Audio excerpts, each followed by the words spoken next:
Sí, completamente allá. Adelante, tomen cojín, siéntanse en casa.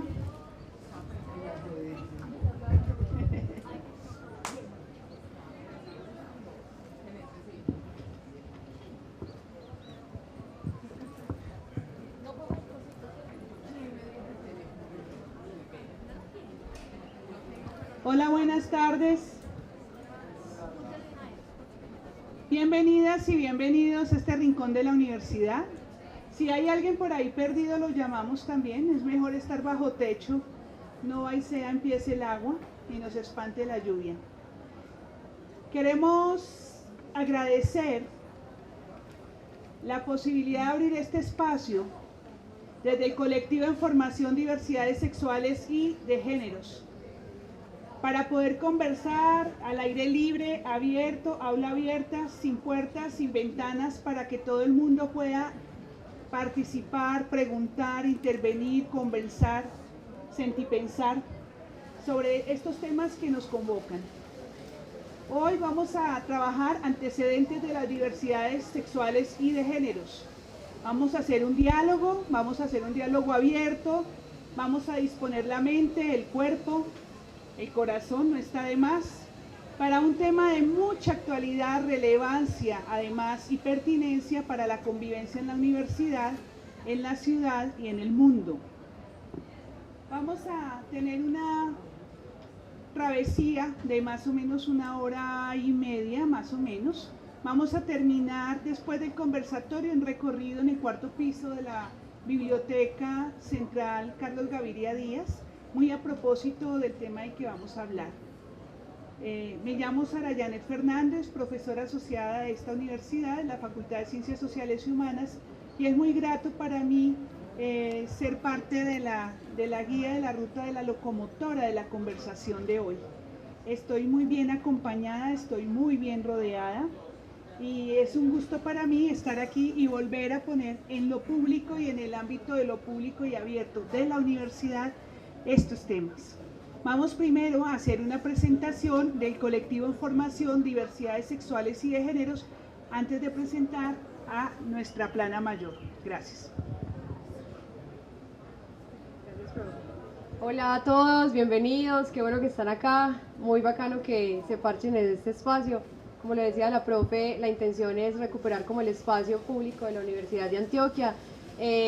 La intención era hacerlo, claro, en esta parte de acá o en la plazoleta, pero como pues la lluvia amenaza en este momento, tenemos que cuidar pues como los medios, tenemos que cuidar cámara y tenemos que cuidarlos a ustedes también. Entonces, básicamente quería contarles que este colectivo se funda este año, se funda al lado de la profesora Ángela María Otero, nosotros al lado también de una chica que se llama Sara Santa Coloma, que es de la Facultad de, es la Facultad de Ciencias Farmacéuticas, ¿cierto? Y Alimentarias.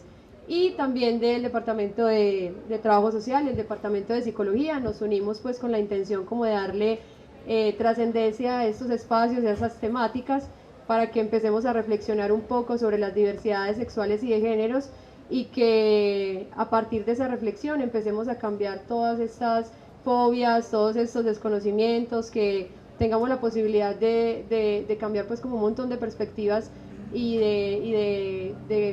pues como de prejuicios y un montón de situaciones que uno pasa de largo y al final apuntando a que podamos convivir en paz, a que podamos convivir tranquilamente entre todo tipo de diversidades. Y entonces les damos la bienvenida. Enseguida les vamos a pasar un formatico que ustedes pueden diligenciar para poder comunicarnos con ustedes a través del correo electrónico, para que ustedes también puedan hacernos llegar sus preguntas, sus observaciones, sus propuestas, que nos propongan. Si quieren hacer parte de ese colectivo también lo pueden hacer. La intención, en este momento solo somos 3 personas, la intención es que cualquiera de ustedes pueda integrar este colectivo para que hagamos cosas bien bacanas durante todo el año. Tenemos una programación hasta septiembre. A partir, vamos a hacer los eventos los últimos viernes de cada mes, entonces para que sepan que cada viernes en esta universidad, los últimos viernes de cada mes, vamos a estar presentando una temática diferente. pueden visitarnos en la página web del colectivo, que es diversidadesuda.gimdo.com. Ahí van a encontrar pues como mes a mes la programación y una programación general. También ahí pues se va a explicar como el sitio donde va a ser. Es súper importante recalcarles que este espacio no solo es para los estudiantes, los profesores y los académicos, sino que también es para la comunidad que está fuera de estas rejas, para que también invitemos a nuestros familiares, porque la intención es empezar a hacer como esa red de acompañamiento, de reflexión, de conocimientos, para que construyamos no solo desde la academia, sino también desde esas particularidades de los saberes que cada uno aporta al respecto. Entonces, no siendo más, bienvenidos, les dejo en muy buenas manos también. Bueno, yo les decía que estoy bien rodeada y van a darse cuenta a lo largo del conversatorio que sí. Vamos a hablar de un tema cuyas personas que están a mi lado tienen mucho que decir y mucho que contar, mucho que invitar y mucho que reflexionar, porque da la casualidad que la historia nos pone aquí en este punto, desde la academia, desde la militancia, desde el vínculo con los movimientos, desde el vínculo con bases sociales, con colectivos humanos y también desde las búsquedas personales, ¿no?, de las más íntimas. Y gracias a ese recorrido, ya que tenemos unos añitos de adelante, podemos contarles un poquito de cómo ha sido esta aproximación a un tema que cada vez está saliendo del closet, del sótano, de la casa, del baúl, del cajón, a ser parte de la calle, de la vida, de los postes, de la esquina, de la tienda y en buena hora también de las conversaciones en casa. Entonces vamos a tener un ratito para que ellos nos provoquen con sus infidencias, sus confidencias, lo que nos quieran contar acerca de esa línea transversal de la reflexión sobre la identidad, la orientación, toda la construcción social y cultural alrededor de la identidad genérica, vista además desde unos lentes que se han abierto mucho más allá de lo clásico, de lo heteronormativo, de lo tradicional, y esencialmente sobre la reflexión permanente sobre los seres humanos, ¿sí?, y las dificultades que tenemos los seres humanos para integrarnos, para convivir, para compartir, sin estigmatizar, sin prejuicios, sin juzgar y sin adelantarnos a los acontecimientos. Entonces, esa bolita la voy a poner a rodar a mi izquierda y a mi derecha con Ángela María Botero Pulgarín, migrante, feminista, activista, académica, provocadora, incitadora además, de reflexión también y de escritura y de arte. Ella misma nos irá contando, no quiero adelantar, sino que ella nos cuente cómo llegó a todo eso. Y de este lado tenemos a Hernando Muñoz, vicedecano de la Facultad de Ciencias Sociales Humanas, compañero también de trabajo social, activista de los derechos humanos, activista de la población. Vamos a hablar de esto, de estas poblaciones, de estas siglas, de las diversidades, y vamos a hablar también de cómo nos integramos aquí, llegamos aquí con ustedes. Entonces vamos a escucharles primero, van a tener unos minutos ellos, y luego rodamos la bolita en una conversación con ustedes, vayan preparando preguntas, inquietudes, y abramos una conversación en todo el sentido de la palabra. Adelante. Bueno, hola, muy buenas tardes. Bueno, pues les cuento que yo soy, aquí tengo compañeras de la Red Colombiana de Mujeres por los Derechos Sexuales y Reproductivos, y he estado pues como en varios colectivos, en la Batucada Estallido Feminista. Como Sara les cuenta, pues soy una mujer migrante, estuve por ahí, me fui a trabajar y a estudiar y a buscarme la vida en España mucho rato, y bueno, pues he retornado intentando rehacer mis espacios y sobre todo encontrándome con estudiantes, que es lo que más me apasiona, querer aprender, querer saber y querer compartir lo que sabemos. Tengo un libro aquí bajo mi brazo, que además lo voy a poner pues aquí, seguro que entre nos no se va a perder. Rosy Braidotti, es muy sugerente incluso toda ella, y la cito de alguna manera, me inspiró porque recuperé un libro que trabajé mucho en España para una investigación y que ahora vuelve a estar conmigo para compartir esto que escribí. Pues a mí me gusta más como hablar y en manera de conversa, pero resulta que comencé a escribir y como estoy en ese ejercicio de escritura también porque estoy haciendo mi tesis doctoral, pues estoy intentando también pasar por la escritura todo lo que pienso, lo que reflexiono, de tal manera que me quede también como parte de mi diario y de mis elaboraciones, porque yo hago autoetnografía, es decir, hablo mucho desde mi experiencia. Entonces voy a compartirles esto que leí, voy a ver si se los leo, aprovecho el teatro que estudié y se los puedo compartir de una manera amable para que no sea una lectura pues así maluca, pero voy a leerlo porque hice un esfuerzo de escribir pensando en este instante, en este momento. Entonces yo le puse un título que se llama Historia de un asombro o sobre el nomadismo sexual y de género. Lo del nomadismo me viene precisamente de leer a Rosy Braidotti en este texto que se llama Feminismos, diferencia sexual y subjetividades nómade, ¿sí? Entonces digo que me sigue asombrando la sombra que para muchos y muchas representa el feminismo y el lesbianismo. Queremos hablar de género, de liberación sexual, de apropiación del cuerpo sin hacer referencia al feminismo. Desde mi experiencia vivida, leída y contrastada y argumentada, he encontrado muchos miedos que van dejando vacíos históricos que se convierten en huecos epistemológicos en las mentes de políticos, docentes, estudiantes y demás personajes con distintos roles en esta sociedad. En este corto texto voy a recordar, en el sentido que nombra Galeano, el volver a pasar por el corazón, teniendo en cuenta también a Platón en su teoría de la reminiscencia, que dice que conocer es recordar.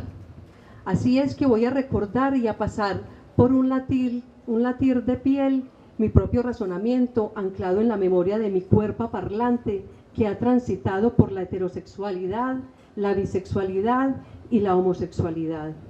Es decir, y nunca mejor dicho, he migrado entre países y entre sexualidades. Soy nómada desde que nací. Asumo con esta declaración que soy una persona lésbica, feminista, académica y activista. Y lo digo con todas las consecuencias que tiene reconocer las etiquetas o identidades sexuales, políticas y de género. Cuando digo que asumo las consecuencias, estoy reconociendo que en esta sociedad macartizada, desde lo académico hasta lo endémico por la ignorancia, es muy posible que pierda oportunidades laborales, afectivas y efectivas, debido a que se ha denostado el feminismo y la homosexualidad. Esto es lamentable, ya que por desacreditar una corriente de pensamiento se ha desacreditado a las personas que desde ese pensamiento y esa vivencia sexual crítica nos situamos en la vida.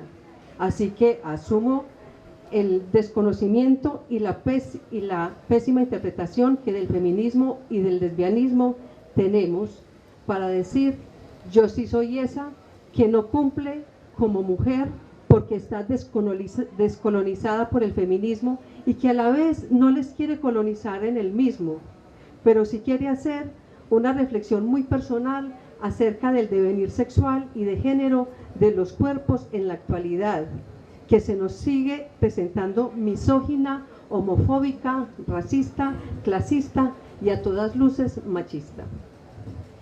Me voy a ir un poquito a la revolución sexual para decirles que el término revolución sexual o liberación sexual hace referencia al profundo y generalizado cambio ocurrido durante la segunda mitad del siglo XX. En numerosos países del mundo occidental, desafiando los códigos tradicionales relacionados con la concepción de la moral sexual, el comportamiento sexual humano y las relaciones sexuales.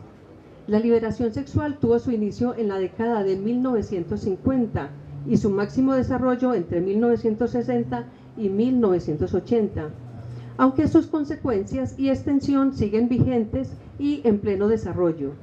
Sin embargo, tenemos datos más antiguos que esa época.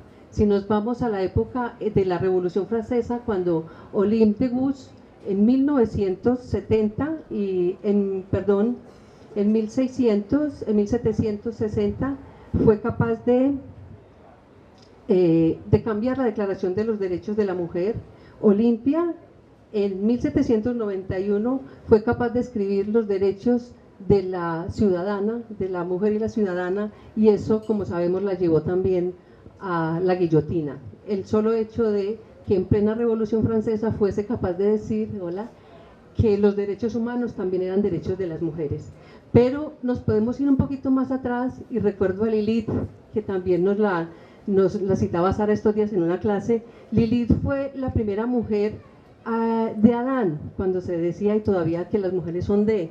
Pues Lilith fue la primera esposa de Adán, pero ella no quiso hacer caso, ella se desmarcó de esa pareja y se fue, y de hecho Lilith fue la primera que no quiso mujer de nadie, y a la que se repudió por no asumir el mandato de género.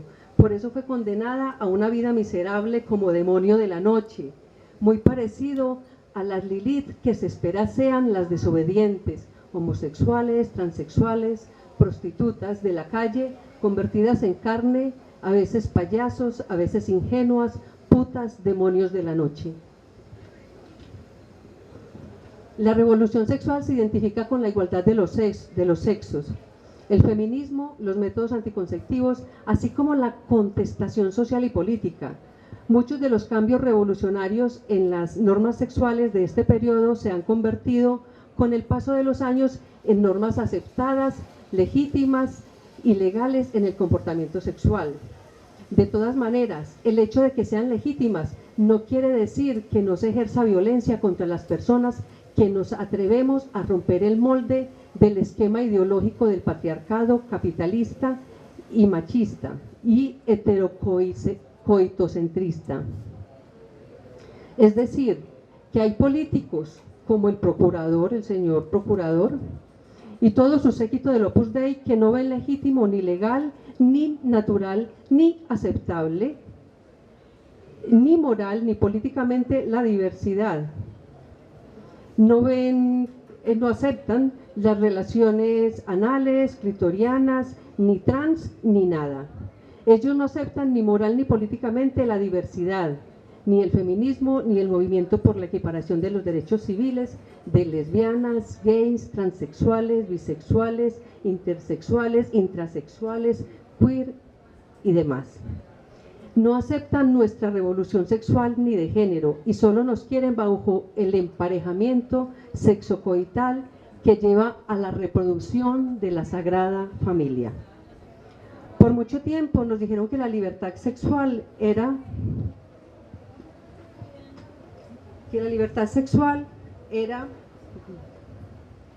es hacerlo y darle gusto al cuerpo, que es ir de taxi libre pichando con quien sea y como sea. Un hombre viril tiene que estar atento a una nalga y a un par de tetas.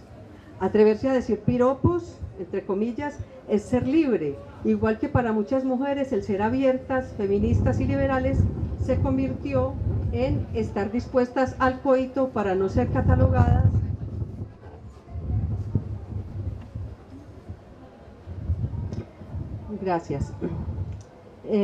para no ser catalogadas como estrechas, pues es mejor ser arrecha, sobre todo no negarse a nada cuando unos rones han abierto todo, sentidos y braguetas, ¿sí?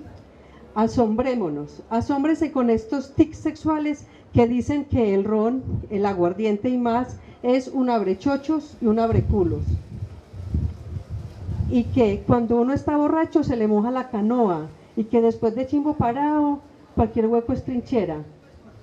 Expresiones como estas denostan mucho lo que es realmente la libertad sexual.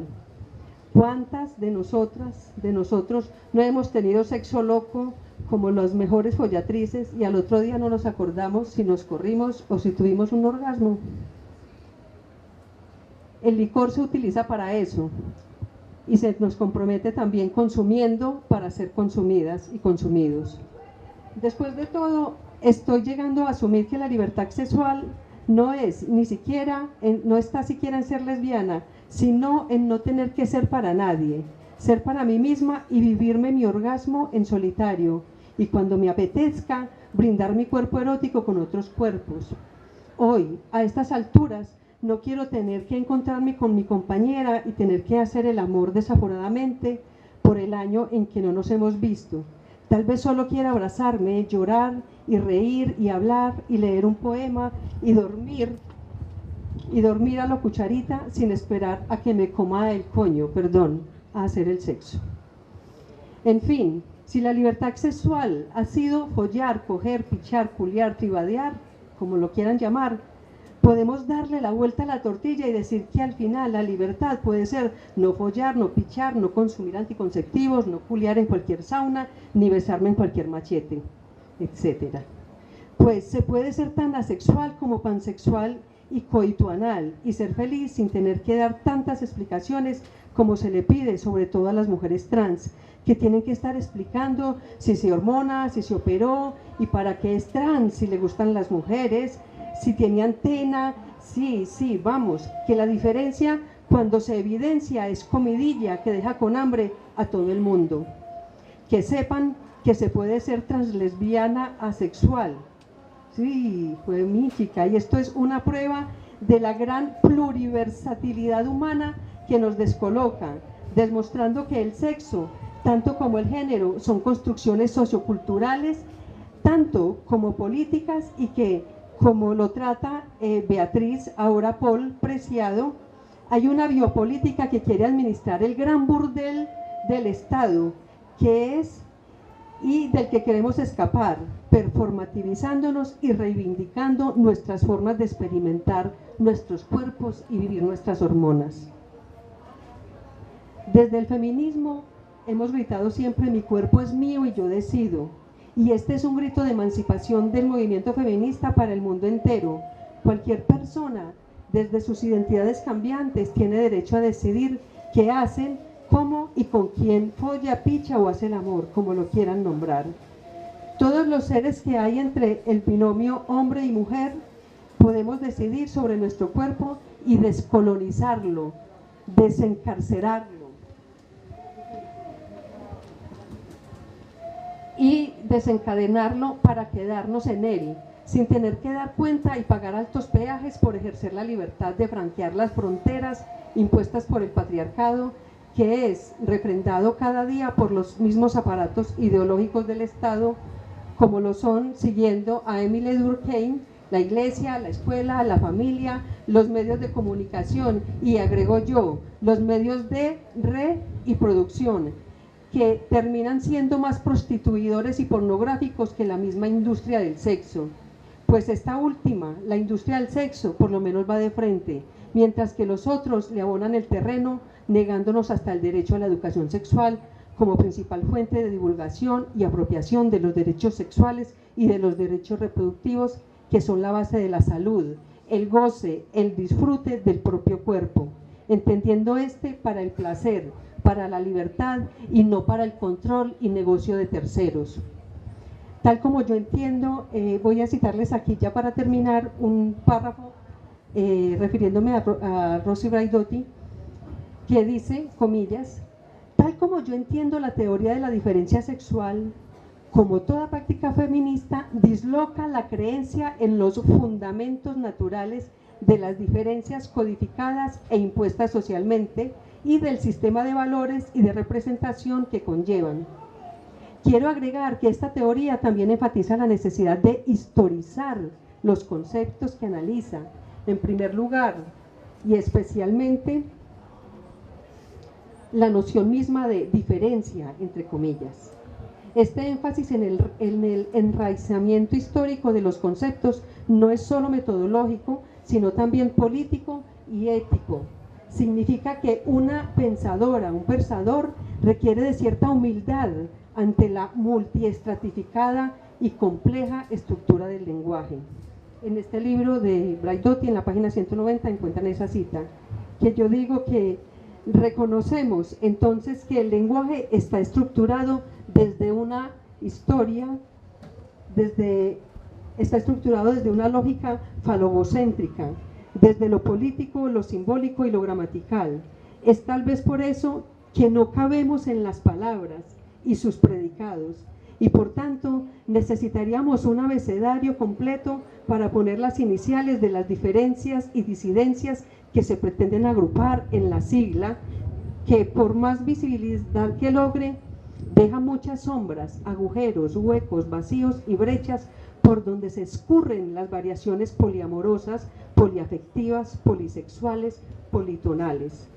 Pretender agrupar en comunidades la diversatilidad humana es una tarea imposible, pues por más que se abren a unos, a otros, que se asombran de no verse incluidos en la supuesta diversidad que se pretende nombrar.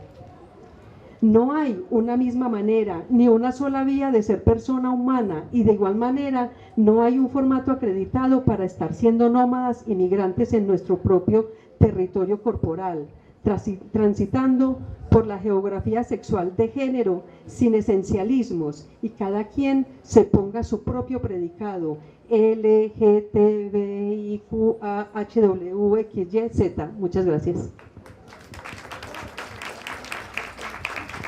Gracias, Ángela. Dice Chimamanda Ngozi Adichie, una escritora nigeriana que tiene mucho que decirnos y tenemos mucho que aprenderle. En 2003 escribió una novela titulada La flor púrpura, sobre un hombre que entre otras cosas pega a su mujer y cuya historia no termina demasiado bien. Mientras estaba yo promocionando la novela en Nigeria, un periodista, un hombre amable y bien intencionado, me dijo que quería darme un consejo. Los nigerianos, como quizás ustedes sepan, siempre están dispuestos a dar consejos que nadie ha solicitado. Me comentó entonces que la gente decía que mi novela era feminista y que el consejo que me daba, y me lo dijo negando tristemente con la cabeza, era que no me presentara nunca como feminista, porque las feministas son mujeres infelices, porque no pueden encontrar marido. Así que decidí presentarme como feminista feliz. Por aquella época, una académica, una mujer nigeriana, me dijo que el feminismo no era de nuestra cultura, que el feminismo era antiafricano y que yo solo me consideraba feminista porque estaba influida por los libros occidentales, lo cual me pareció muy divertido porque gran parte de mis lecturas de juventud eran decididamente antifeministas. Antes de los 16 años debí de leer todas las novelas románticas de Mills y Booms que habían publicado, algo así como una Corintellada. Y cada vez que intentaba leer los que se consideraban textos clásicos del feminismo, me aburría horrible y me costaba horrores terminarlos. En cualquier caso, como el feminismo era antiafricano, decidí que empezaría a presentarme como feminista feliz africana. Luego, una amiga íntima me dijo que presentarme como feminista significaba que odiaba a los hombres. Así que decidí que iba a ser una feminista feliz africana que no odia a los hombres. En un momento dado llegué incluso a ser una feminista feliz africana que no odia a los hombres y a quien les gusta llevar pintalabios y tacones altos para sí misma y no para los hombres. Por supuesto, gran parte de todo esto era irónico, pero lo que demuestra es que la palabra feminista está sobrecargada de connotaciones y ciertamente de connotaciones muy negativas. Odias a los hombres, odias los brasieres, odias la cultura africana, crees que las mujeres deberían mandar siempre, no llevas maquillaje, no te depilas, siempre estás enfadada, no tienes sentido del humor y además no usas desodorante. Todos deberíamos ser feministas. Fernando.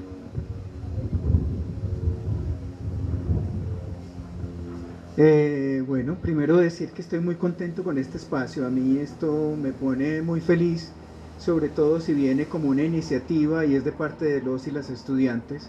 Me parece que vale la pena, y yo le decía a Laura el año pasado que nos encontramos en las escaleras un viernes saliendo, yo para mi casa, me dijo, profe, queremos saber unas distinciones entre lo trans y yo no sé qué, y empezamos como a conversar, y le dije, pues hagamos una conversación un día, parémonos en una esquina, y creo que eso es parte de lo que está pasando hoy aquí, y eso me alegra profundamente.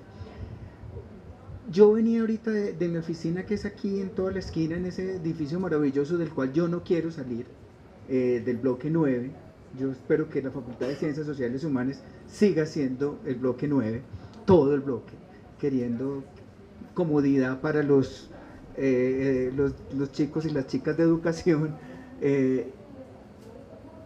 pero uno desde el bloque 9 y desde mi oficina tiene una posibilidad enorme de ver hasta aquí, más o menos hasta esta esquina de la biblioteca que pasa.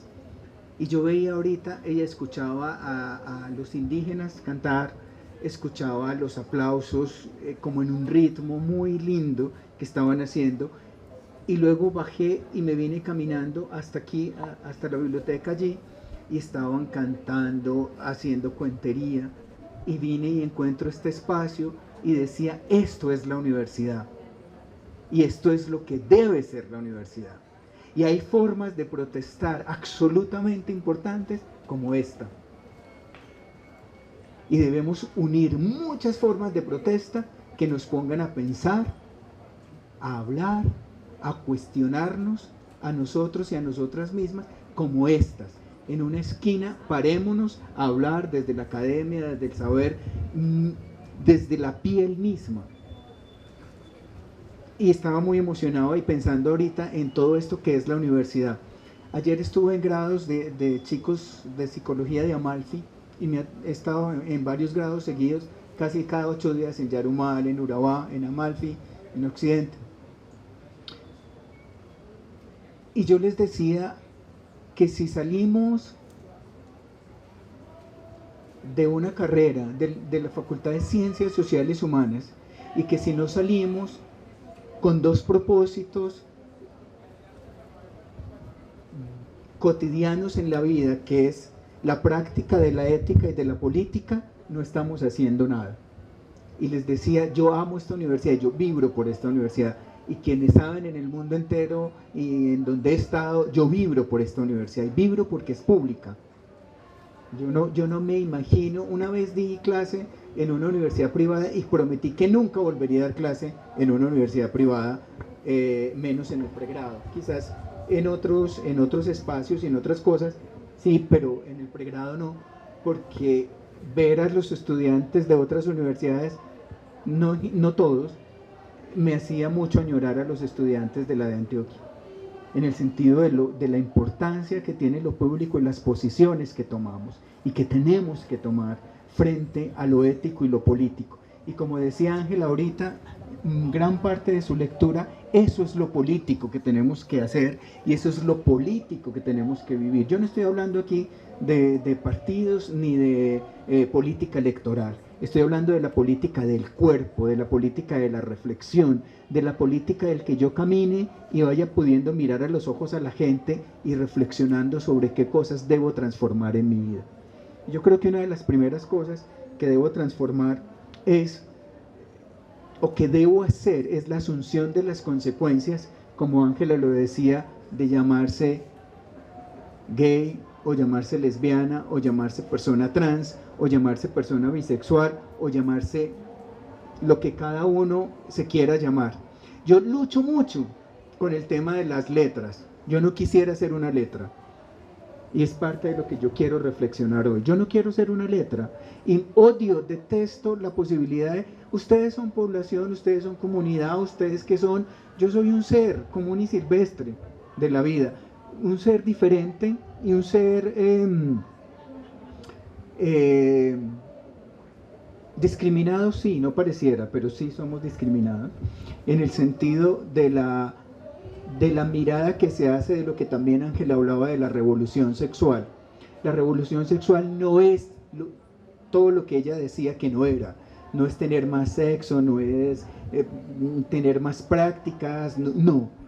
Para mí la revolución sexual tiene que ver con la posibilidad de ser, y de ser en mayúscula, sea lo que quiera, pero sea usted claramente, y no se ponga en closets, porque hay muchos closets de cristal, muchísimos, y la categoría de closet de cristal la tendríamos que desarrollar. Aquí en todos estos edificios y en todos lados hay tantos closets de cristal.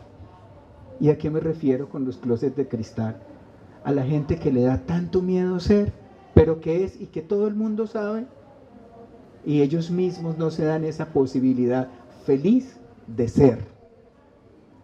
Y los demás decimos, pero ¿cuál es la bobada? Pues tendría que ser. pero también me doy cuenta de lo que pasa con esta cultura y voy conectando cosas con lo que ha pasado con el encuentro de este señor y el policía y lo que ha pasado y el cuestionamiento ético que se hace de la periodista que hizo la divulgación del video, etcétera, etcétera.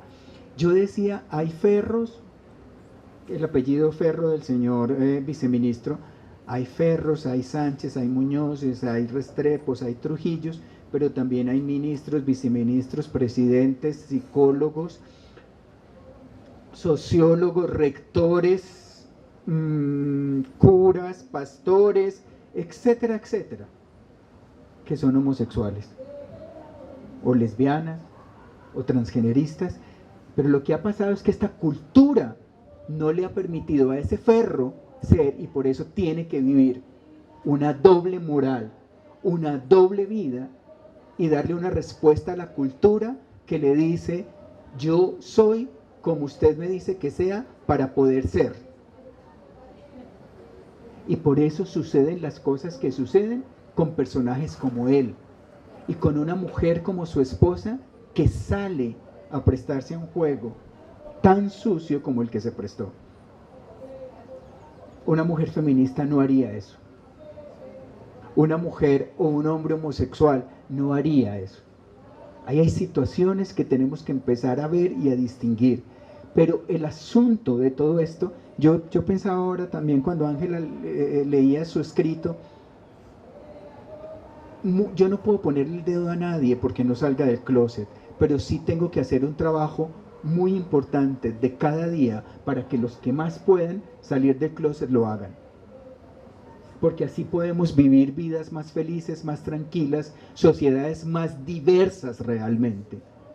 Y ese es el trabajo que yo he hecho por, ya es un poquito más de 20 años,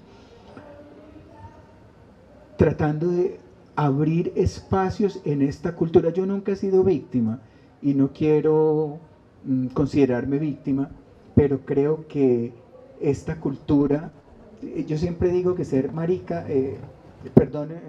miren la expresión bien como quiero verla, ser marica en este país es pa' machos, cambiaría la palabra machos valientes, y entiéndanmelo así, todavía hoy es así, porque yo puedo pasar por aquí y nadie me puede decir, pero yo estoy seguro que muchos profesores, bueno, muchos no, pero algunos profesores salen de mi oficina diciendo vicedecano cacorro, o loca, o maricón, ¿cierto? Porque a veces uno cuestiona todos los asuntos que tienen que ver con la estructura patriarcal que también Ángela ya explicó bien y que lo hizo muy bien en su lectura. Y somos discriminados, aunque no quiero sentirme víctima, porque esta cultura no le permite a ese profesor, un intelectual, para poder ser de verdad seres libres. Y cuando hablo de libertad, tiene que ver con la libertad del pensamiento, con la libertad de la mente, no con el libertinaje, que como Ángela también bien lo decía, no es hacer y dejar de hacer y decir que soy y que hago lo que me parece.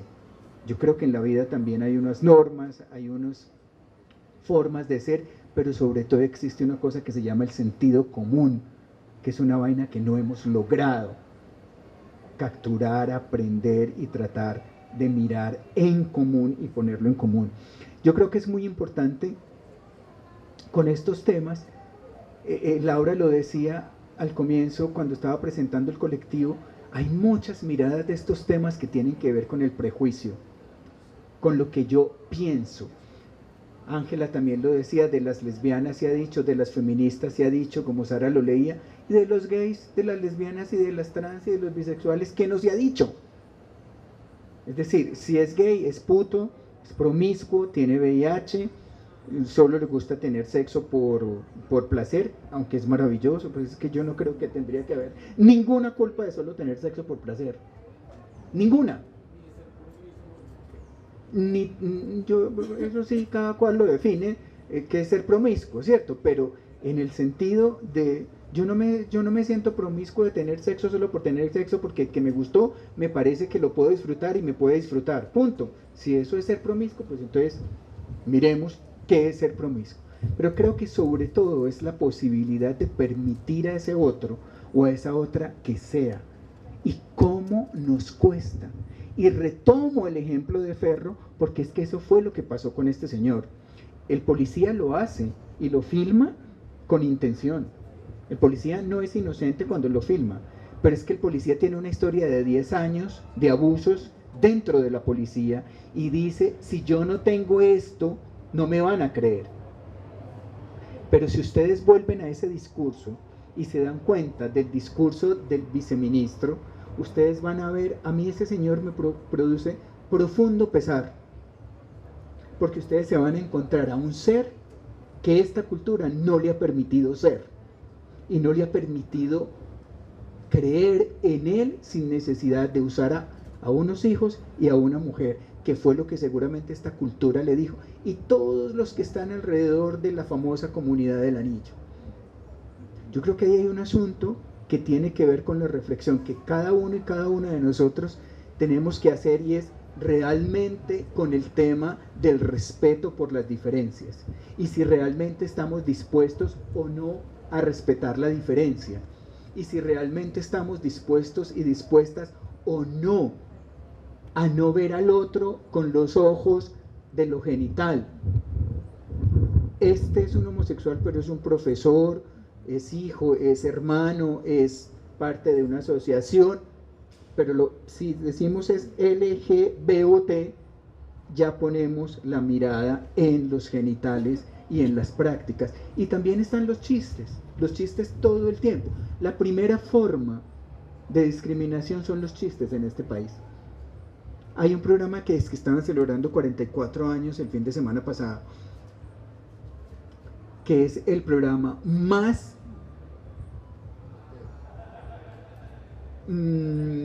discriminatorio, burletero de las diferencias, irrespetuoso de las diferencias en este país. Ahí no sirve el pastuso, ahí no sirve el homosexual, ahí no sirve la mujer, el negro, la gorda, la flaca, y eso es lo que estamos haciendo en la educación. Eso es lo que la cultura va retomando, y esos son los ideales que estamos viendo. Entonces, ningún diferente puede ser diferente, porque entonces ahí está el dedo que está diciendo, así sea por el chiste, lo que hay. Yo tengo una, y Sara, que me conoce bastante bien, sabe que para mí el tema de los chistes, y me pongo muy bravo con el tema de los chistes, soy radical, porque ahí empieza desde chiquitos los niños y las niñas a aprender entre chiste y charla a discriminar al otro porque es diferente. Y yo creo que ahí hay un asunto que tendríamos que ver, y es esa posibilidad de ser. Pero yo todos los días me tengo que preguntar, caminando y pensando, en toda esta universidad, en la calle, cuando cojo un taxi, uno se tiene que aguantar unos taxistas que uno dice, pero ¿qué es esto? Pero también es la necesidad terrible de que nosotros como universidad y como universitarios podamos hacer una transformación y un llamado a la transformación de este tipo de cosas. Es ahí en lo cotidiano que nosotros tenemos que hacer las transformaciones. Yo soy un activista, soy un académico, he trabajado temas de género hace muchísimos años y lo empiezo a hacer por mi propia vida. Lo empiezo a hacer porque un homosexual,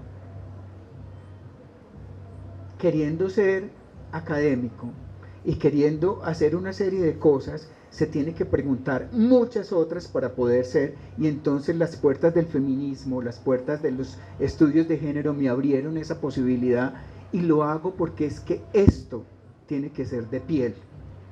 Esto no es solo de aprendizajes, de leer un libro, de poder hacer. Esto tiene que ser de piel y de la transformación de la sociedad. Y yo me defino como activista en derechos humanos y de género, acompañado por las amigas feministas con el tema también de masculinidades, y ahorita cuando haya una ronda de preguntas y demás podemos hablar un poquito más de eso. Pero creo que el asunto tiene que salir de la piel y tiene que salir de las entrañas para que realmente podamos ser transformadores. El movimiento LGTB, yo no sé si será un movimiento, si no será, si llevará a la Q. Yo tengo unas discusiones frente al tema de cómo nos denominamos, frente a todas las letras que se han ido añadiendo, que yo no quisiera que fuera ninguna, sino que toda la gente pudiera ser porque sí. Creo que hay que dar una discusión dura y una discusión fuerte de lo que significan esas letras, esas nominaciones que se nos han dado, etcétera, etcétera. Y por último, yo quisiera que ahora pensáramos un poco más también en lo que significa querer hablar de esto en la universidad y qué significa hablar de esto en la universidad. Antes de darles la palabra a ustedes, yo quiero preguntarles a Hernando y Ángela, que han sido migrantes, transmigrantes y de retorno, ¿cómo han visto este asunto, este tema, estos movimientos y estas expresiones en los países en donde han estado, y cómo han visto esa visibilidad de la diversidad en el ámbito internacional, ¿no? Todos tenemos experiencias en España, en México, en otros países que hemos visitado y podemos hablar del asunto. Una pequeñita reflexión a ver cómo es eso. Y mientras les invito al Brasil, 1939, San Salvador de Bahía, las mujeres de los dioses. Ruth Landers, antropóloga norteamericana, viene al Brasil, quiere conocer la vida de los negros en un país sin racismo. En Río de Janeiro la recibe el ministro Osvaldo Arana. El ministro le explica que el gobierno se propone limpiar a la raza brasileña, sucia de sangre negra, porque la sangre negra tiene la culpa del atraso nacional. De Río, Ruth viaja a Bahía. Los negros son amplia mayoría en esta ciudad, donde otrora tuvieron su trono los virreyes opulentos en azúcar y en esclavos. Y negro es todo lo que aquí vale la pena, desde la religión hasta la comida, pasando por la música. Y sin embargo, en Bahía, todo el mundo cree, y los negros también lo creen, que la piel clara es la prueba de la buena calidad. Todo el mundo no, porque Ruth descubre el orgullo de la negritud en las mujeres de los templos africanos. En esos templos son casi siempre mujeres, sacerdotisas negras, quienes reciben en sus cuerpos a los dioses venidos del África. Resplandecientes y redondas como balas de cañón, ellas se ofrecen a los dioses con sus cuerpos amplios que parecen casas donde da gusto llegar y quedarse. En ellas entran los dioses y en ellas bailan. De manos de las sacerdotisas poseídas, el pueblo recibe aliento y consuelo, y por sus bocas escucha las voces del destino. Las sacerdotisas negras de Bahía aceptan amantes, pero no maridos. El matrimonio da prestigio, pero quita libertad y alegría. A ninguna le interesa formalizar boda ante cura o juez. Ninguna quiere ser esposa, señora de cabeza erguida, lánguido balanceo. Las sacerdotisas se mueven como reinas de la creación. Ellas condenan a sus hombres al incomparable tormento de sentir celos de los dioses. Eduardo Galeano, Mujeres. Fuimos a Bahía. Ahora vamos a ver una corta intervención sobre la situación y experiencia de nuestros compañeros en el ámbito internacional con el tema de las diversidades, y vayan pensando sus preguntas. Tenemos unos minutos para poder conversar con ellos. Bueno, pues muy cortito. En general, las mujeres migrantes colombianas están el estereotipo de prostitución y de narco, que es difícil quitárselo de encima. No nos ven como las que vamos a estudiar, sino las que vamos a conseguir plata como sea. Bueno, eso por un lado general. Y lo otro, yo sí hubiese querido hacer una investigación sobre la migración, que es la migración forzada por efectos de discriminación sexual. Hay muchísima gente, muchísima, hombres, mujeres y trans, muchísimos, que el único camino que encuentran es la prostitución en los países para poder incluso, sobre todo en el tema de los trans, hacer las transformaciones, y cuando van a información se medicalizan muchísimo y hay un grave problema con este tema. De otro lado, sí hay mucho movimiento, pero también mucho movimiento muy despolitizado en general, es decir, el orgullo gay no como el orgullo de reivindicarse en la diferencia, sino también como una confrontación que tiene que ver con la belleza, con el consumo, y bueno, en ese sentido pues muy cosificado el tema, y bueno, muchas organizaciones sí en ese aspecto, pero digamos que la cuestión es una investigación sobre las migraciones forzadas por efectos de acoso, de incomprensión y de bullying y acoso frente a la diversidad sexual, es lo que yo he visto.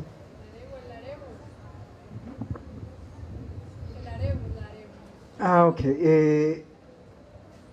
Miren, yo tengo la experiencia de haber vivido en México un año cuando era, no voy a decir cuándo, cuando era muy joven. Todavía sigo siendo bonito, profesora. Y fue en otro momento de la vida. Era en un momento en que estaba luchando contra mi propia existencia y mi propio ser, de poder ser un hombre homosexual. Entonces fue muy diferente y era como encontrarme adentro sufriendo con un machismo exacerbado en México, porque además trabajé con campesinos en el norte de México, en Sonora, que son los meros duros, y era contarles un sufrimiento terriblemente doloroso, porque era aparentar ser una cosa que yo no era, no porque no soy hombre, yo soy un hombre homosexual, yo no soy una mujer en un cuerpo de hombre, ni quiero ser mujer. Y ahí tenemos que empezar a precisar ciertos debates. Los hombres homosexuales no somos mujeres en cuerpos de hombres, ni las mujeres lesbianas son hombres en cuerpo de mujeres.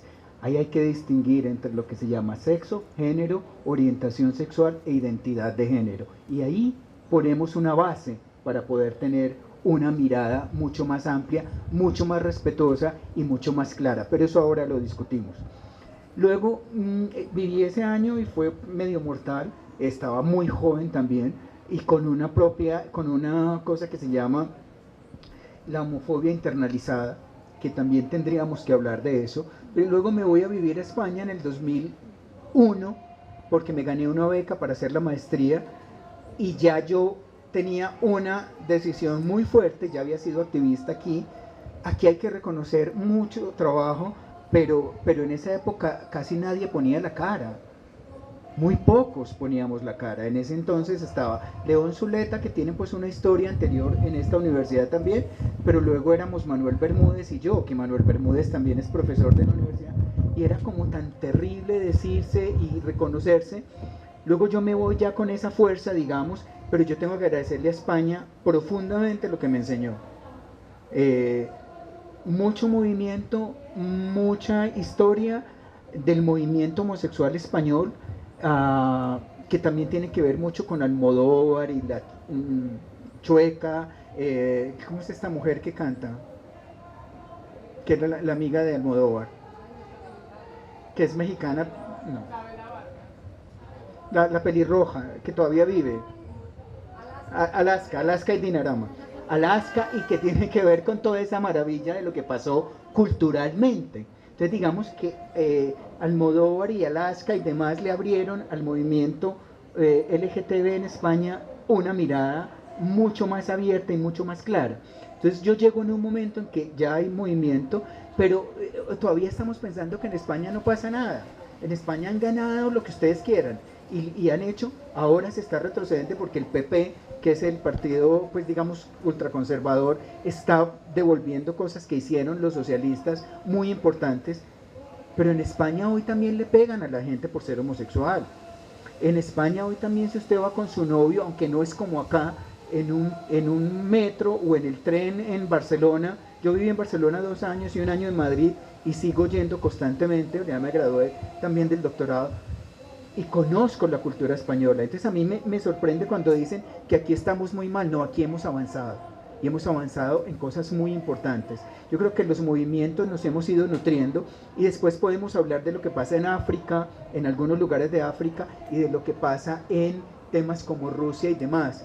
Yo hago parte de ILGA, que es la Asociación Internacional de Gays y Lesbianas, en el Consejo Latinoamericano, pero también tengo la fortuna de ser parte del Comité Mundial de Trabajo Social, de profesores de trabajo social, y ahí uno puede ver toda la diferencia de lo que pasa, empezando porque una de las reuniones que tendría que ser en Uganda, y uno de los profesores dijo: a Uganda yo no voy porque soy homosexual.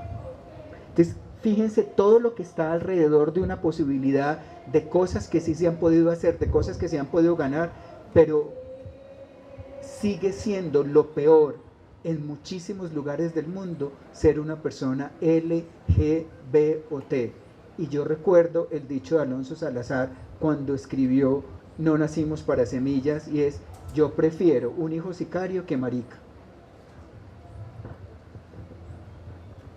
La extorsión, el insulto, la amenaza, el coscorrón, la bofetada, la paliza, el azote, el cuarto oscuro, la ducha helada, el ayuno obligatorio, la comida obligatoria, la prohibición de salir, la prohibición de decir lo que se piensa, la prohibición de hacer lo que se siente y la humillación pública son algunos de los métodos de penitencia y tortura tradicionales de la vida en familia. Para castigo de la desobediencia y escarmiento de la libertad, la tradición familiar perpetúa una cultura del terror que humilla a la mujer, enseña a los hijos a mentir y contagia la peste del miedo. Los derechos humanos tendrían que empezar por casa, me comenta en Chile Andrés Domínguez. Galeano. El micrófono es de ustedes, hagan las preguntas que quieran. Aquí no hay preguntas incorrectas, valga la pena, ni palabras correctas. Aquí sencillamente se expresan sus sentimientos, sus pensamientos y sus ideas. Empieza a rodar la bolita, tenemos unos minutos de las preguntas antes del recorrido en la biblioteca. ¿Quién quiere empezar?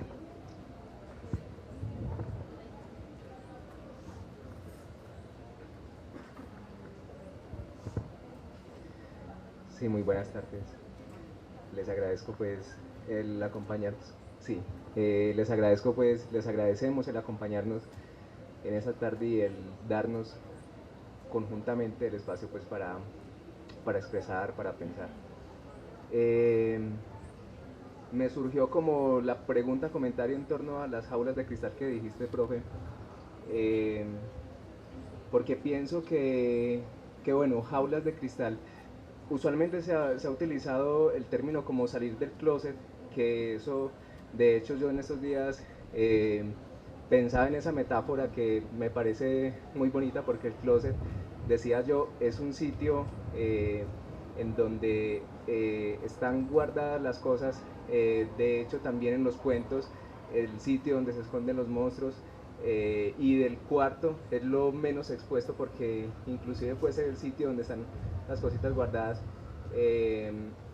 Y bueno, entonces pensando en esto de las jaulas, se me ocurrió que no solamente hay jaulas en cuestiones de esto de género, ¿cierto? O sea, que hay muchas otras jaulas. Pienso que por ejemplo, el hecho de pensar cuando alguien dijo ahora ¿qué? La promiscuidad, el consumo de sustancias, es decir, todo lo ilegal, inclusive el ser hombre también tiene sus jaulas, ¿cierto? O sea, porque la posibilidad de ser algo diferente a lo que se espera de ser un hombre, inclusive siendo heterosexual, sigue dejándolo a uno dentro de unas jaulas, ¿cierto? Es como el comentario, pues es como lo que se me ocurrió. Es muy interesante que hayas retenido la palabra jaulas de cristal y Hernando usó la expresión closet de cristal. Interesante. Igual son, igual. Dale. Bueno, muy agradecida con Ángela y con las compañeras que nos invitaron al espacio. Yo soy Clara Bran, abogada y activista y artista de la batucada Estallido Feminista. Muchísimas gracias de verdad por el espacio, muy interesante poder tener reflexiones alrededor de la intersección género, la intersección clase, raza, o sea, todo lo que estamos pues como acá esbozando, ¿cierto? Pero dentro de una de las preguntas que hacías tú ahora era ¿qué es el trabajo de género en la universidad? ¿Cierto? Entonces, en aras como a eso que es el trabajo de género y alrededor de la diversidad sexual, pues generalmente, pues yo por lo menos como mujer lesbiana, la primera opresión a la cual me vi sometida fue ser mujer, luego ser mujer racializada y pues a posteriori ser una mujer con una sexualidad disidente. Alrededor de eso se me viene la siguiente pregunta. Yo vengo acompañando y recibiendo varios casos, esto pues alrededor del ser mujer, de varias compañeras y estudiantes de acá de la universidad y de otras, de acoso sexual, no solamente por parte de estudiantes, sino de docentes. Cito acá a Verbigracia una audiencia que tengo, el nombre de uno es Carlos Albeiro Ramírez Orozco. Acá tengo una audiencia de imputación, ¿cierto? Ha habido unas medidas de protección que las instituciones le han instaurado en su contra y aún acá en la universidad no ha podido hacerse efectivo estas medidas. Y como estos casos muchos, y no solamente esta compañera por el hecho de ser mujer, porque se ha naturalizado es porque él está enfermo, él la persigue por todas partes en la universidad tratando de mostrarle su amor y pues no es no, mi cuerpo es mío y pues yo decido que no y punto, se acabó el problema. Entonces en aras como de eso no solamente están las vías institucionales, sino también este tipo de espacios que sirvan para la denuncia y también para poder conversar alrededor, porque es que es muy fácil salirse con ella, se lo busco por zorra, porque es comentarios a grandes rasgos que se han obtenido alrededor de este tipo de casos. Entonces es importante no solamente en el tema de la disidencia sexual, sino también en la deconstrucción de ese género y ese sexo biológico que justifica y privilegia a la mitad de la humanidad sobre la otra parte de la mitad de la humanidad.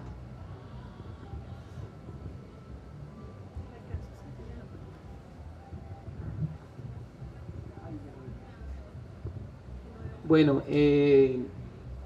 yo vengo de Manizales, dio la casualidad de que me encontré con el evento y pues yo hago parte de una colectiva allá que se llama Subversión Marica, que llevamos hace 3 años, en donde siempre hemos tenido como este tipo de discusiones que yo creo que son discusiones que son históricas, el hecho de solamente reunirnos a hablar de este tipo de cosas, y siempre hemos tenido la discusión en torno al tema de las masculinidades y las neomasculinidades, pues porque a veces lo vemos como pues con una mirada de sospecha, porque bueno, entonces pues para qué queremos reafirmar la masculinidad, bueno, qué masculinidad queremos reafirmar, ¿cierto? Y esto lo digo recordando un ensayo de Monique Wittig, que creo que es el pensamiento heterosexual, en donde ella dice que las lesbianas no son mujeres, ¿sí? Porque las lesbianas no cumplen con ese rol que a la mujer se le estableció, ¿sí? Ser mujer era ser sumisa, ser mujer era reproducirse, ser mujer, bueno. Entonces si la lesbiana no era eso, entonces la lesbiana no era una mujer, ¿sí? Y comienzan a haber reivindicaciones desde otro tipo de denunciaciones, ¿no? Entonces nosotros también nos preguntamos eso en torno al hombre. Pues si yo no soy el hombre patriarcal, si yo no soy el hombre que deba acompañar a la mujer, ¿sí? Si yo no soy el hombre, bueno, todos los estereotipos que hay de hombre, entonces ¿qué hombre soy? Entonces nosotros hemos decidido muy, digámoslo así, experimentalmente, más allá de llamarnos hombres, llamarnos maricas. Sí, muy dentro del enfoque de la teoría queer de utilizar el insulto como un arma también de defensa. Entonces yo quería saber usted qué pensaba acerca de eso. Y lo otro era en torno por lo menos a lo que nosotros llamamos violencia de género, que bueno, que obviamente es innegable que la violencia de parte de los hombres hacia las mujeres es notable. Pero vemos también que ese mismo sistema patriarcal, ese mismo sistema que subordina a lo masculino sobre lo femenino, se reproduce dentro de las parejas homosexuales, ¿sí? Dentro de lo que nosotros llamamos lo pasivo y lo activo. Entonces, lo pasivo, ¿cierto?, se asimila con lo femenino, ¿cierto? Entonces, el hombre pasivo es la mujer de la relación, entonces el activo es el que lo acompaña, y ahí se reproducen de nuevo este sistema patriarcal. Entonces, quería como, no sé, que habláramos un poco acerca de cómo ese sistema patriarcal que se reproduce, o sea, no solamente está enmarcado en cuerpos determinados, sea hombre o mujer, sino que también está instalado como un dispositivo de control en cualquier tipo de Vamos a darle chance a estas preguntas que están todas bien carnudas. Y si nos da el tiempo, hacemos otro espacio, otra pregunta antes de salir a la biblioteca. Cortico para ver si sustancioso. Bueno, yo creo que este espacio, la diversidad y retomando el nuevo concepto de jaula de cristal, esa jaula de cristal tiene la sexualidad también cosificada, por eso un profesor o alguien puede dedicarse a acosar a otras diciendo como, pues, como argumentando incluso esa masculinidad de la que estamos rechazando ya, ¿cierto? Cuando tú dices, si yo soy, digamos, me he leído y por eso también me dio, y en la bibliografía de este texto que lo vamos a colgar está también Moni Wittin con algunos de los textos, y una de esas, digamos, que yo me posiciono también en, listo, yo no soy esa mujer, yo no soy esa que tú te imaginas, como dice la canción. Y me gusta también cuando desde las propuestas de las lesbianas feministas los hombres pueden posicionar y decir, bueno, eso también me sirve a mí y yo también me siento que no soy ese hombre que tú te imaginas, ¿cierto? Igual como dice Simone de Beauvoir, si la mujer se hace, el hombre también se hace. Es que parece que unos estuvieran hechos y la otra estuviéramos cocinándonos. Entonces, todas y todos nos estamos haciendo, devenimos y podemos franquear esas barreras y esas fobias que tenemos dentro, ¿cierto? Entonces, hacer lecturas críticas y apropiarnos, porque para eso se escribe, para aprender de las experiencias de otras, de otros y poder asumirlos también en nuestra propia vida, ¿cierto? Entonces, esas combinaciones son estratégicas y yo sí pienso que este espacio puede dar mucho para que hablemos de esas, es que somos disidentes de la violencia, ¿cierto? Y el feminismo es también una propuesta de paz. Les digo que si no fuera por el feminismo yo me había quedado en el ELN dando bala en otra parte, y muchas como yo. Entonces sí que tenemos una propuesta que es de construcción con todo y lo que cueste recibir los dardos, las piedras, lo que pueda hacer, pero también es la dignidad de decir, bueno, yo soy la que quiero ser, ¿cierto? Y me siento bien, y no quiero como me puede pasar de cuando la gente se da cuenta, entonces, que aquí me pasó una compañera que dice, ay, es que fulanita se dio cuenta que eras lesbiana, y entonces dijo, ay, con razón me miraba tanto. Por favor, que es una cuestión de ese malentendido que nos ha dañado muchísimo y nos ve como si fuéramos una cuca o un chimbo andando buscando solo eso. Por favor, nos seduce más incluso la política, la posición erótica que una culiada, digo yo, pues, perdón. Desde que podemos ser libres sexualmente, créanme que el apetito varía. No somos tan hambrientos. Es más, somos mucho más selectivos, entre otras cosas. Nos reservamos el derecho al orgasmo con quien nos dé la gana. Pero yo sí soy muy ganoso. Entonces eso sí, pues es una maravilla. Uno, pues, qué delicia. Pero además es que la compañera que te dijo eso, le tenemos que escribir una notica diciéndole que ni nos gustan todos, ni andamos así, ¿cierto? A ver, ¿dónde enchocolamos? ¿Cierto? Es que esa es la idea y el estereotipo de que es que somos sexo.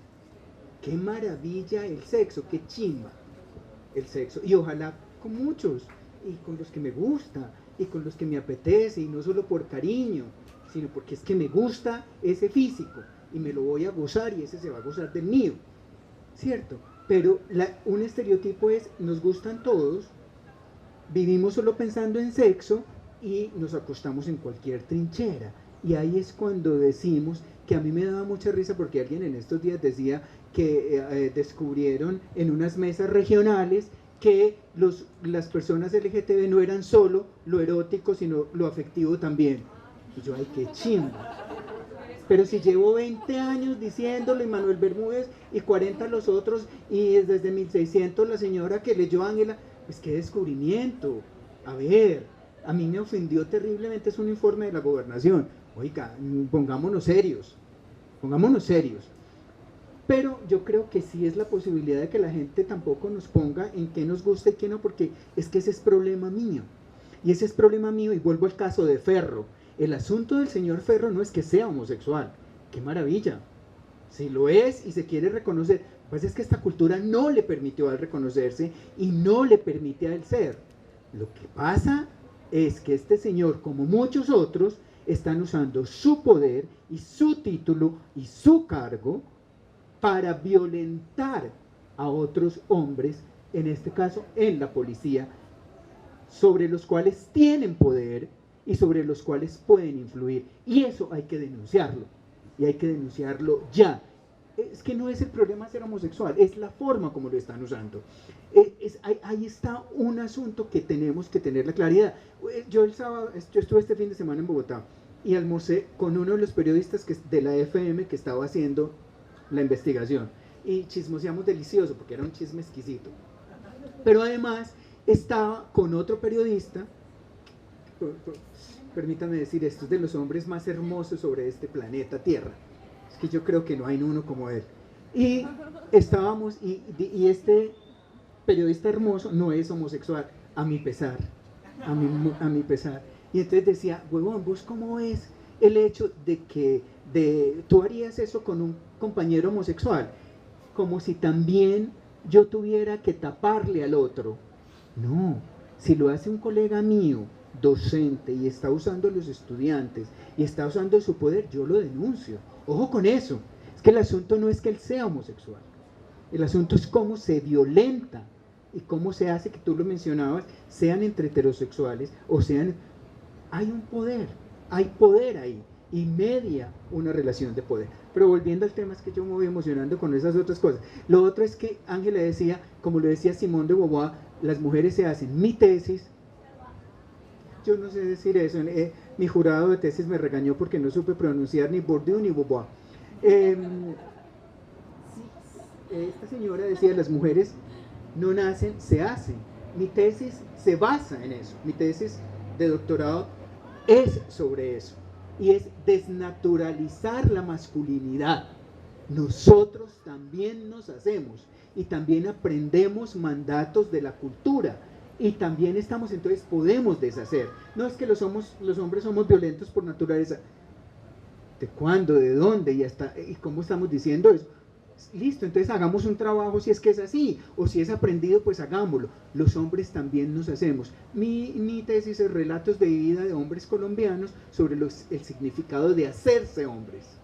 Porque es que parte de la trampa de las masculinidades es creer que somos y que como somos no podemos cambiar, ¿cierto? Entonces, como yo soy, las mujeres sí se pueden hacer. No, mentiras, sí nos hacemos. La escuela nos dice cosas, la familia nos dice cosas, la iglesia nos dice cosas y las demás instituciones nos dicen cosas, y eso lo podemos deshacer. Entonces ahí es muy importante el tema de las masculinidades. Yo no hablo de nuevas masculinidades, las nuevas masculinidades no existen.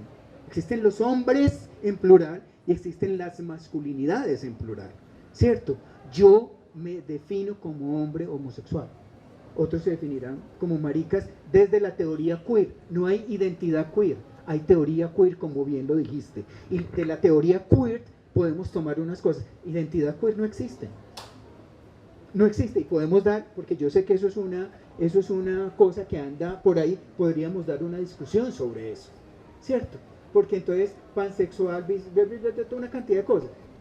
Yo creo que hay que definir entre identidad, orientación, sexo, género, pero también entre prácticas y entre teorías, y saber cosas de dónde estamos. El tema del closet de cristal yo lo digo por esa imposibilidad de ser. Miren, aquí tenemos mucha gente alrededor que vive en estos closets de cristal. Cuando yo hablo de la categoría closet de cristal, es que la idea de salir del closet significa que yo me asumo como hombre homosexual y me hago público, porque lo personal, como bien lo decían las feministas y que a mí me encanta, es político.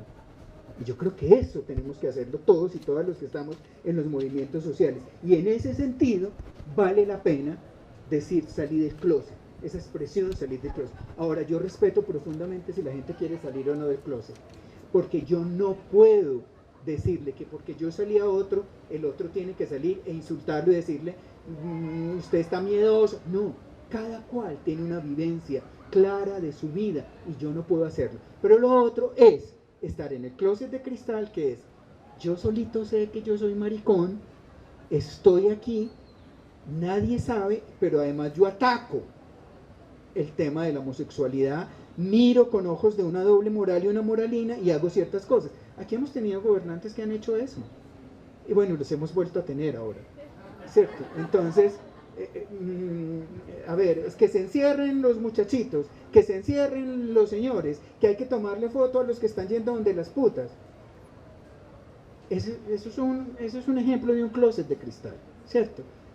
El closet de cristal es, todo el mundo sabe, usted le da miedo ser, hombre, haga el esfuerzo, o mujer, o como se quiera llamar, de salir y decir yo me hago, pero también entiendo el tema de la cultura. Yo creo que en este juego de los ministros y todo esto y de los policías,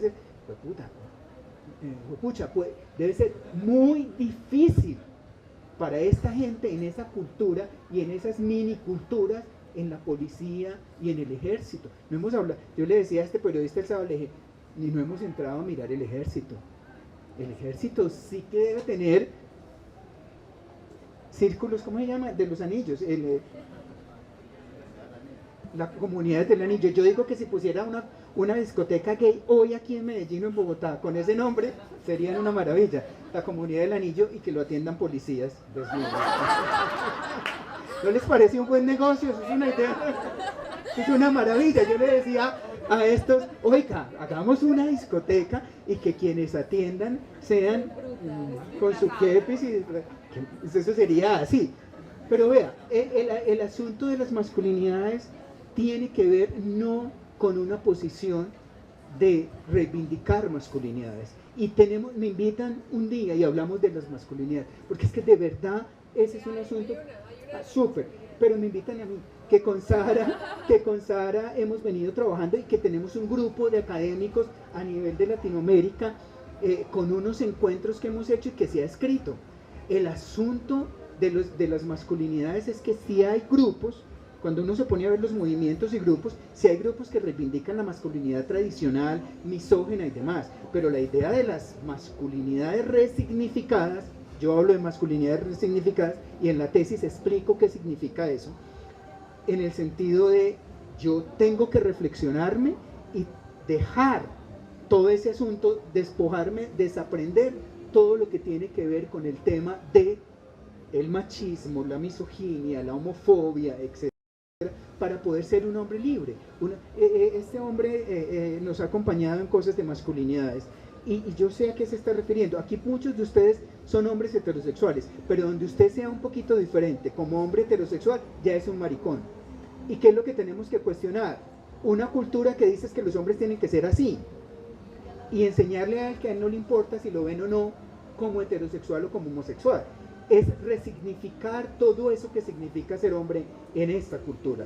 Y ahí están los hombres bíblicos, se llaman los promise keepers, los mantenedores de la promesa.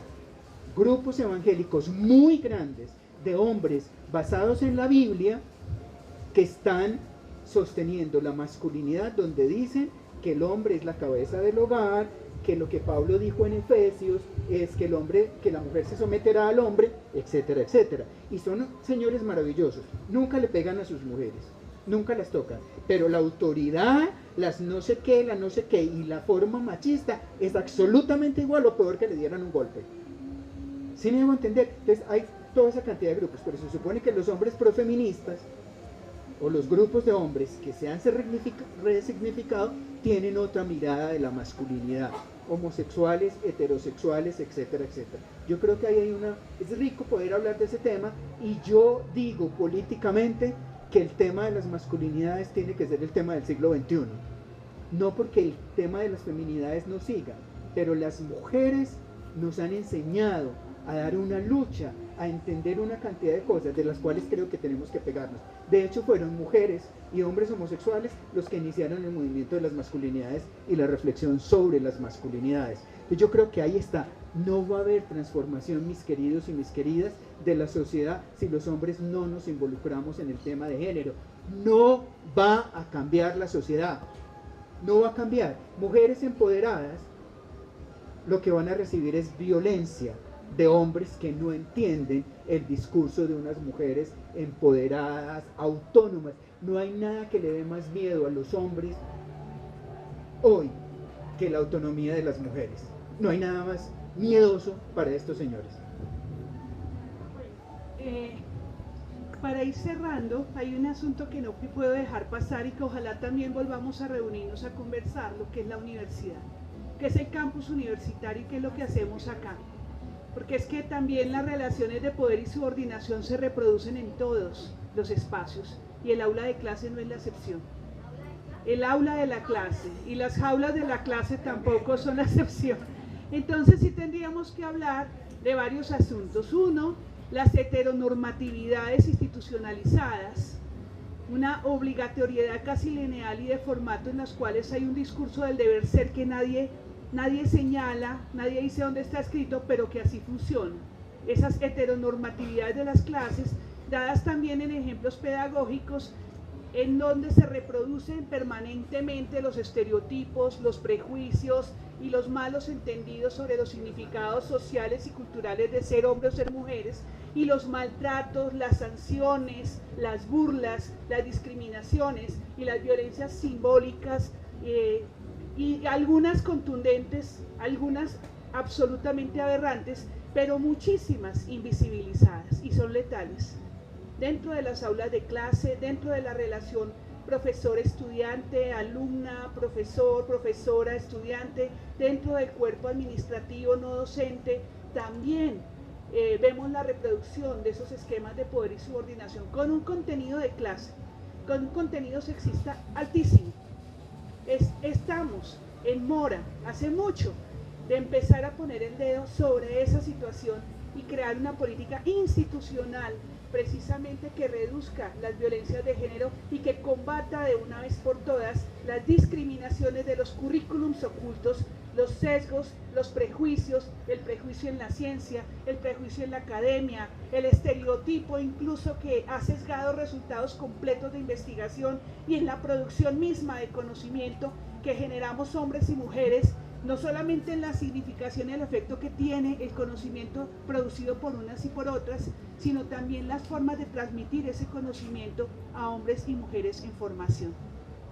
Sí hay que hablar, sí hay que denunciar, hay que destaparse, hay que encontrarse y hay que estar felices de poder ser y seguir siendo y sobre todo de poderlo hacer en este espacio, en lo público y más que todo en la universidad pública. Yo quisiera dejarles picada la curiosidad para los próximos encuentros. Aquí hemos tocado varios temas que valdría la pena volver a retomar y quisiera también invitarles al recorrido que vamos a hacer en la biblioteca, en la exposición.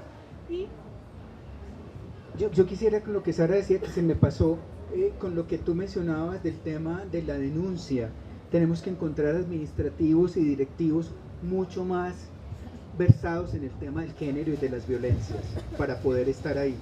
Y lo otro es que ayúdennos. Sara y yo hemos tratado desde Bienestar Central de proponer el tema de una política de género en la universidad y no hemos podido. Pero además es que es una obligación de la universidad. Esto lo piden públicamente desde hace muchos años, desde muchos tratados, que Sara es más versada en eso que yo. Entonces ojalá nos organicemos un poquito más, no ahora, más adelantico, y ayúdennos a proponer mesas de pensamiento sobre la política de género de la universidad. No quería dejar. Bueno, muy cargada, muy nutrida la charla. El profe y la profe ya dieron pistas pues como de algunos asuntos que se van a tratar, ¿cierto? Por ejemplo, el tema de las fobias.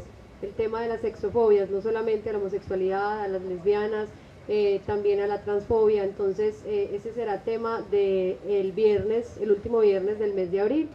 El mes que viene vamos a hacer una jornada de sensibilización sobre feminicidio, ¿cierto? Es una cuestión, este espacio se plantea eso, o sea, como para que los profes nos comentaban de sus experiencias en el exterior, muy bacano saber de eso, pero también la relevancia es lo local, ¿cierto? O sea, acá también sucede, o sea, tenemos una compañera de psicología, la mató el novio, una compañera de trabajo social también, pues es como que está pasando también nosotros acá que estamos viviendo en la universidad.